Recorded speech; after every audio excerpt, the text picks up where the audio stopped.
Assalamualaikum warahmatullahi wabarakatuh. Perkenalkan, nama saya Nurul Alfiatul Jamil, NIM 19.023.11.00.99 dari kelas Ekonomi Pembangunan B. Di sini saya akan menjelaskan tentang peran kebijakan fiskal pada APBN dalam perspektif ekonomi Islam. Langsung saja, kebijakan fiskal. Kebijakan fiskal merupakan suatu kebijakan ekonomi dalam rangka mengarahkan kondisi perekonomian untuk menjadi lebih baik dengan jalan mengubah penerimaan dan pengeluaran pemerintah, atau merupakan tindakan yang diambil oleh pemerintah dalam bidang anggaran belanja negara dengan maksud untuk mempengaruhi jalannya perekonomian. Lalu, instrumen kebijakan fiskal Islami ada 4, yakni yang pertama ada usyur. Usyur ini merupakan pajak yang dikenakan terhadap barang dagangan yang masuk ke negara Islam atau yang ada di negara Islam itu sendiri. Usyur ini memiliki 2 syarat, yaitu yang pertama ada barang yang dikenakan usyur hanya barang dagangan. Kemudian syarat yang kedua yaitu nilainya mencapai 200 dirham. Kemudian ada kharaj. Kharaj ini merupakan pajak yang dikeluarkan atas tanah yang ditaklukkan oleh pasukan Islam. Kharaj ini memiliki 3 karakteristik, yaitu yang pertama karakteristik kesuburan tanah, yang kedua karakteristik jenis tanaman yang dihasilkan, baik dari segi kualitas maupun kuantitas, yang ketiga yaitu karakteristik jenis pangan. Yang ketiga ada jizyah. Jizyah ini merupakan pajak yang dikenakan kepada warga non-muslim sebagai imbalan untuk jaminan kehidupan yang diberikan oleh negara Islam. Jizyah ini memiliki 3 besaran. Besaran yang pertama untuk warga non-muslim kaya, yaitu 48 dirham per tahun. Kemudian besaran yang kedua ada untuk warga non-muslim ekonomi menengah, itu 24 dirham per tahun. Lalu yang terakhir itu untuk warga non-muslim petani, buruh, miskin, dan lain-lain itu ada 12 dirham per tahun. Lalu ekonomi Islam. Ekonomi Islam ini merupakan pengetahuan dan aplikasi dari ajaran dan aturan syariah yang mencegah ketidakadilan dalam memperoleh sumber daya material, memenuhi kebutuhan manusia yang memungkinkan untuk melaksanakan kewajiban kepada Allah. Nah, tujuan penerapan sistem ekonomi Islam dalam suatu negara. Yang pertama, untuk membumikan syariat Islam dalam sistem ekonomi dalam suatu negara secara kafah, lalu membebaskan masyarakat muslim dari belenggu Barat yang menganut sistem ekonomi kapitalis dan Timur yang menganut sistem ekonomi komunis, serta mengakhiri keterbelakang ekonomi masyarakat negara muslim. Lalu menghidupkan nilai-nilai Islami dalam seluruh kegiatan ekonomi dan menyelamatkan moral umat dari paham materialisme dan hedonisme, kemudian menegakkan bangunan ekonomi yang mewujudkan persatuan dan solidaritas negara-negara muslim dalam suatu ikatan risalah Islamnya. Lalu yang terakhir untuk mewujudkan falah atau kesejahteraan masyarakat secara umum. Falah dalam kehidupan ekonomi dapat dicapai dengan penerapan prinsip keadilan dalam kehidupan ekonomi. Lalu ada APBN atau Anggaran Pendapatan dan Belanja Pemerintah, merupakan rencana keuangan tahunan pemerintah negara yang disetujui oleh DPR yang bertujuan untuk pembangunan Indonesia. APBN sendiri memiliki beberapa fungsi. Fungsi yang pertama ada fungsi otorisasi, yang berarti bahwa anggaran negara menjadi dasar untuk melaksanakan fungsi dan belanja pada tahun yang bersangkutan.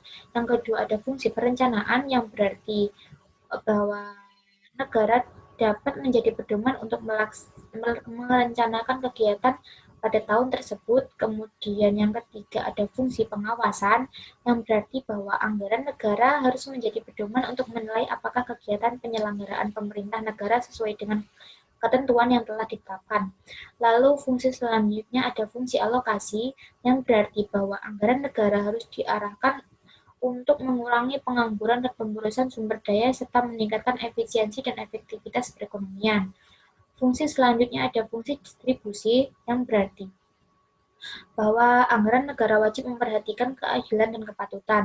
Lalu fungsi yang terakhir ada fungsi stabilisasi, yang berarti bahwa anggaran pemerintah telah menjadi alat untuk memelihara dan mengupayakan keseimbangan fundamental perekonomian.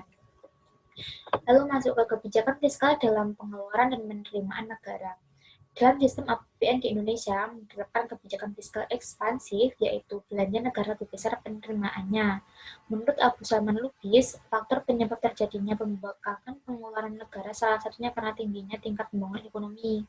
sehingga pengeluaran meningkat dengan cepat, sedangkan laju pertumbuhan penerimaan yang tidak diharapkan atau laju penerimaan yang tidak stabil menyebabkan defisit bisa muncul dalam kondisi krisis ekonomi karena keadilan ini akan berimbas pada anggaran negara. Dalam keadaan krisis, akan memaksa pemerintah untuk mengadakan pengeluaran ekstra untuk memperbaiki keadaan ekonomi.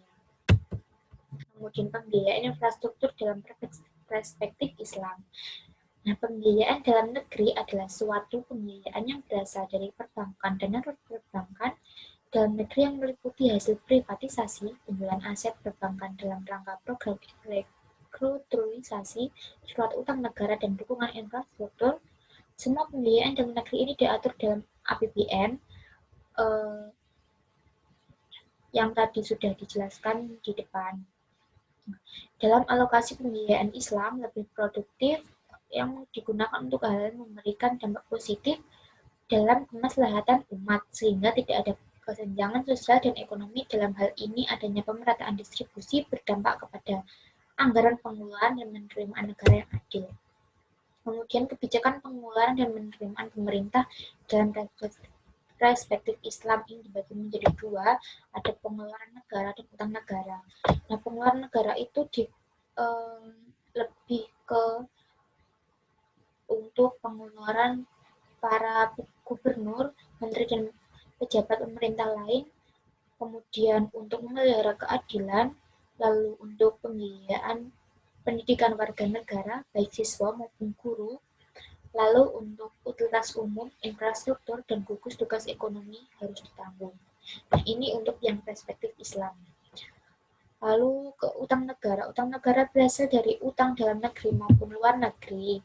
Kenyataannya bahwa dalam Islam, semua pinjaman harus dilakukan dengan menggunakan pendekatan bebas bunga. Pinjaman dapat diperoleh dengan cara langsung dari publik atau secara tidak langsung dalam bentuk pinjaman yang diperoleh dari bank sentral. Pinjaman ini dilakukan untuk menstabilkan harga. Jadi pinjaman itu, jadi utang negara itu bisa berasal dari luar negeri maupun dalam negeri ya, untuk ingin menstabilkan harga. Nah, kesimpulannya, kebijakan fiskal memiliki peran penting dalam mengatur pengelolaan APBN, sehingga dapat menunjang stabilitas ekonomi, alokasi sumber daya, serta distribusi pendapatan pada suatu negara. Pada APBN tidak terlepas dari anggaran penerimaan dan pengeluaran. Di Indonesia masih menerapkan kebijakan fiskal ekspansif di mana pengeluaran lebih besar daripada penerimaan negara.